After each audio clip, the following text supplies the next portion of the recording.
Prezados amigos do canal Professor Rico Guimarães, espaço de desalienação popular. Acordo para impeachment de Bolsonaro foi fechado neste final de semana. Esse é o tema que nós vamos trabalhar aqui e daqui a pouco, às 10 da noite, eu vou dar continuidade ao tema deste vídeo na nossa live tradicional de domingo, que está de volta depois de merecidas férias no sul de Minas. Eu retornei à Volta Redonda, minha casa, e com isso as nossas lives estão de volta. Então, hoje já às 10 da noite eu vou dar continuidade ao tema que vai ser colocado aqui neste vídeo.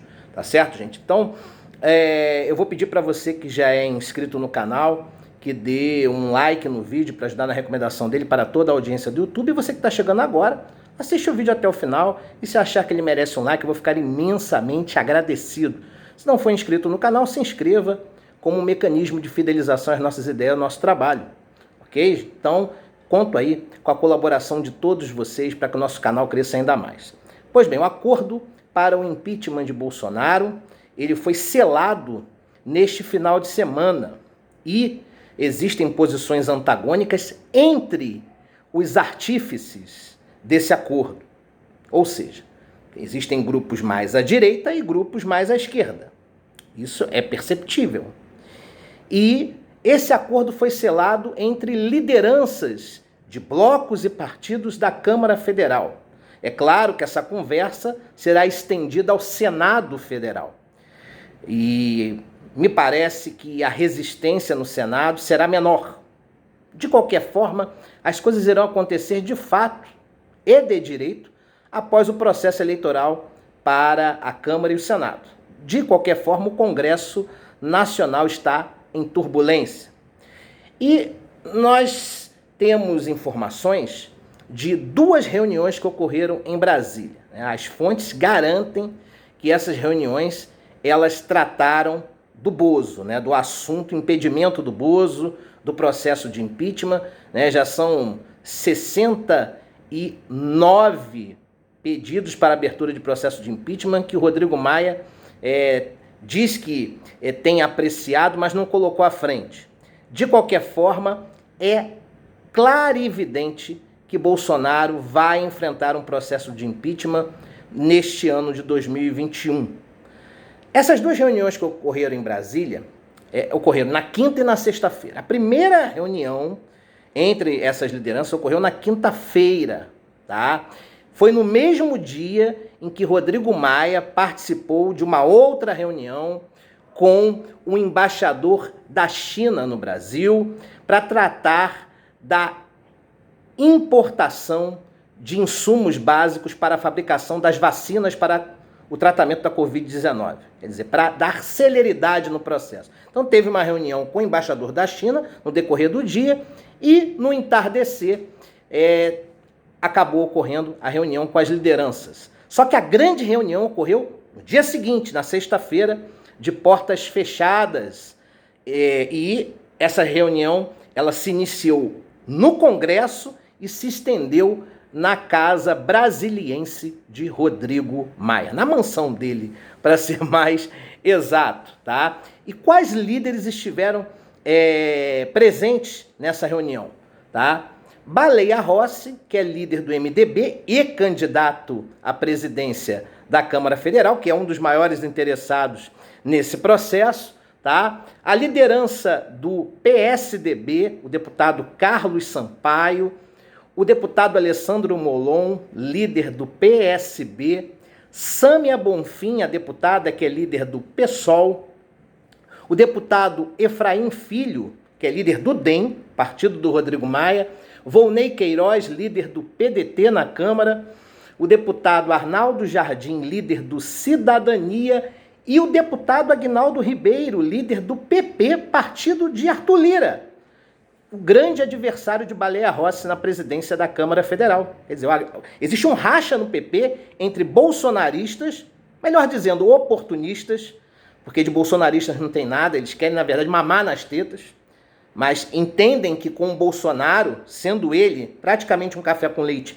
fica mais fácil para fracionar cargos no poder público, Mas tem um grupo do Aguinaldo Ribeiro, que é um grupo humorista da centro-direita liberal, né? O Centrão Raiz, que é a galera que está migrando para o apoio de Baleia Rossi, tá certo? E aí tem que ficar claro uma coisa, gente. Primeiro, duas coisas que eu queria colocar na verdade. Primeiro, isso explica a briga com a deputada Luísa Erundina. Aquele arranca-rabo que teve dentro do PSOL, entre alguns deputados do PSOL e a histórica deputada Luísa Erundina, e eu tenho até uma opinião em relação a isso. Eu acho que a Luísa Erundina tem que ser respeitada, independentemente se eu concordo ou não com a sua assertiva nesse caso, ela merece ser respeitada pela trajetória que possui. A trajetória de luta, de militância, de abnegação pela causa do povo. Então, para começar, qualquer desrespeito ou qualquer tentativa de macular a honra de Luísa Erundina, qualquer uma dessas posturas tem que ser repudiada, tá certo? Para começar. De qualquer forma, eu também entendo aqueles que criticaram a deputada, porque essa união das esquerdas, né, essa candidatura poderia ter sido gestada há um tempo atrás. Porque agora, em cima da hora, é um direito legítimo da Luísa Erundina ser candidata a qualquer momento dentro dos trâmites legais. Não tem problema nenhum. Se ela decidir ser candidata a presidente da Câmara, faltando 1 minuto pelo que a lei estabelece, beleza. Há legitimidade na candidatura dela. Mas pensando dentro de uma ótica pragmática, que dentro da sua objetividade está em consonância com a boa política, não acho que é uma candidatura inteligente, não por parte da Erundina, que é uma mulher capaz. Eu digo inteligente à atitude, em cima da hora. Repito, há legitimidade? Há. Mas eu não sei se no momento certo. Ela poderia ter evocado essa candidatura meses atrás, pelo menos semanas atrás. Passou o processo eleitoral em São Paulo, que ela foi candidata a vice-prefeita. Esperasse mais 1 ou 2 semanas sabáticas para o descanso, e aí ela se apresentava, olha, eu quero uma união das esquerdas e eu vou ser a candidata da esquerda. Nós sabemos que a esquerda não ganharia, mas marcaria posição. E eu defendi essa tese aqui. Só que a esquerda demorou para se articular. E agora os favoritos são Arthur Lira, bolsonarista convicto, e Baleia Rossi, que é um bom filho da mãe. Não fica atrás, não. Mas que pelo menos tem o DNA da traição nas veias, que é o DNA do PMDB.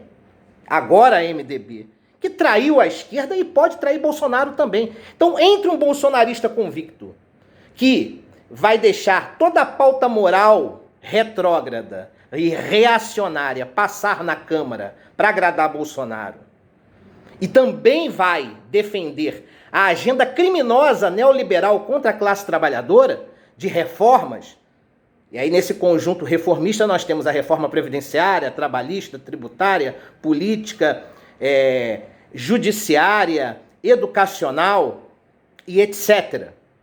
Todas essas reformas no seu bojo que vai ter por consequência um prejuízo deletério extremo dos interesses da classe trabalhadora. Certo?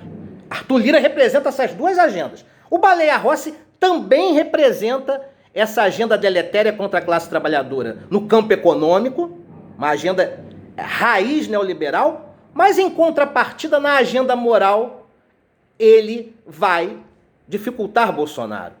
Porque Baleia Rossi não é bolsonarista. Ele pode ser mau caráter, ele pode não prestar. Você pode ter todas as críticas legítimas ao Baleia Rossi, mas ele não está em consonância com a agenda moral do presidente, que é um retrocesso tão grande contra a agenda econômica. Na agenda econômica, os dois são pecadores. Tanto Arthur Lira quanto Baleia Rossi vão colocar a agenda neoliberal à frente, para penalizar a classe trabalhadora. Então nós já estamos no meio do inferno. Só que existe um que, pelo menos na agenda moral, vai frear, que é o Baleia Rossi, e outro que é subserviente ao Bolsonaro e que vai colocar a agenda moral contra minorias, contra as causas identitárias, à frente. Então, Arthur Lira representa um dano muito maior do que Baleia Rossi, pelo plano moral. No plano econômico, os dois vão ser um desastre.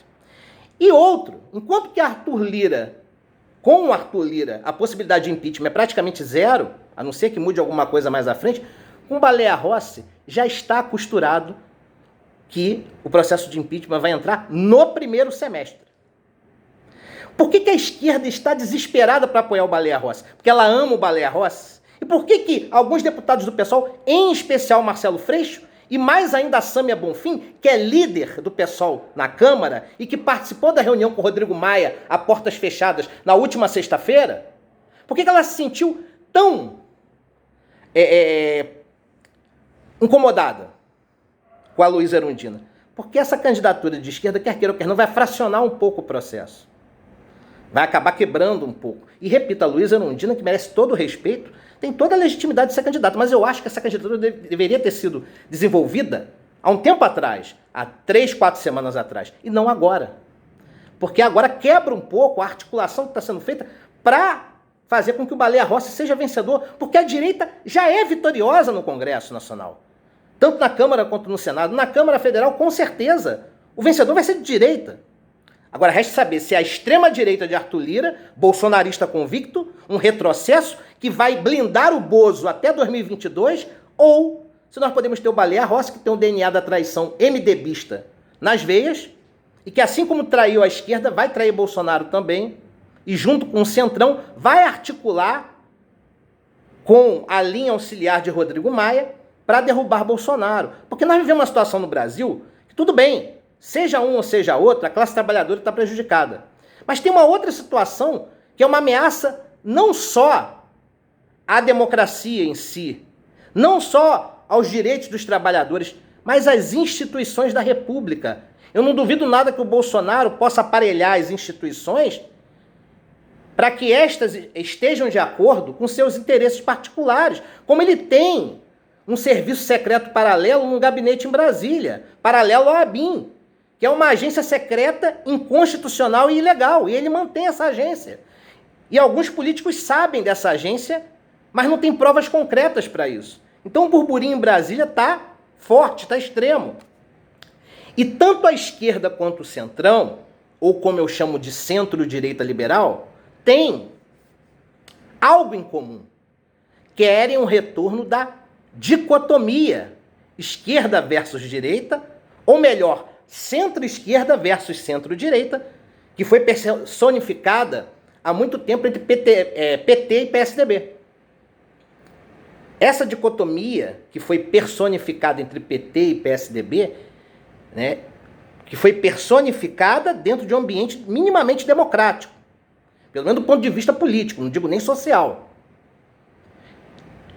O Brasil está pagando um preço tão caro com o bolsonarismo. Bolsonaro, com a sua inapetência, irresponsabilidade e desumanidade, está destruindo o Brasil em consórcio com um gado acrítico, alienado, binário e ignorante que o segue, e que, em conjunto, deve ser imputado como assassino das vítimas do coronavírus no Brasil, certo?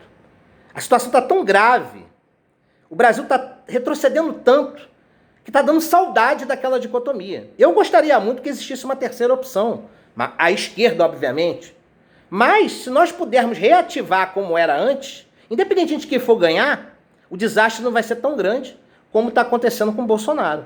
Tá certo, gente? Então, eu termino esse vídeo para reforçar o meu convite, 10 da noite, nossa live de domingo retornando. Nós vamos aprofundar com alguns detalhes esse assunto sobre as reuniões que fecharam questão em relação ao processo de impeachment contra o Bolsonaro. Foi estabelecido um acordo para que o processo que tem maior substancialidade jurídica seja colocado à frente a partir de abril. Mas para isso, Baleia Rossi tem que ser eleito. Esse é o acordo e a esquerda tem que cumprir.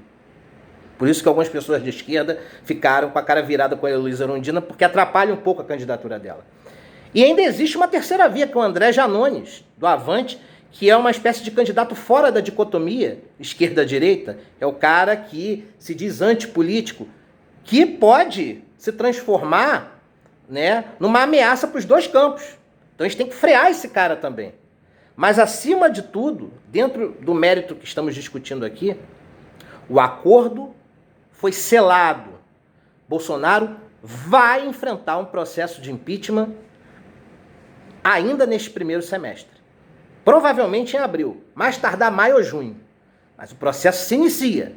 E ele vai ser sangrado, Eu acredito que até o final deste ano, início do ano que vem, ele vai ser colocado no olho da rua para o bem da democracia brasileira. Repito, Bolsonaro e o gado acrítico, alienado, binário e ignorante que o segue, em conjunto, eles devem ser imputados como assassinos das vítimas da Covid no Brasil. Eu não me canso de falar aqui e também de apresentar as minhas palmas aos autênticos heróis da nação, os nossos profissionais da saúde, tanto as atividades fim quanto as atividades meio. É um ato de utilidade pública você compartilhar este vídeo. Um abraço a todos.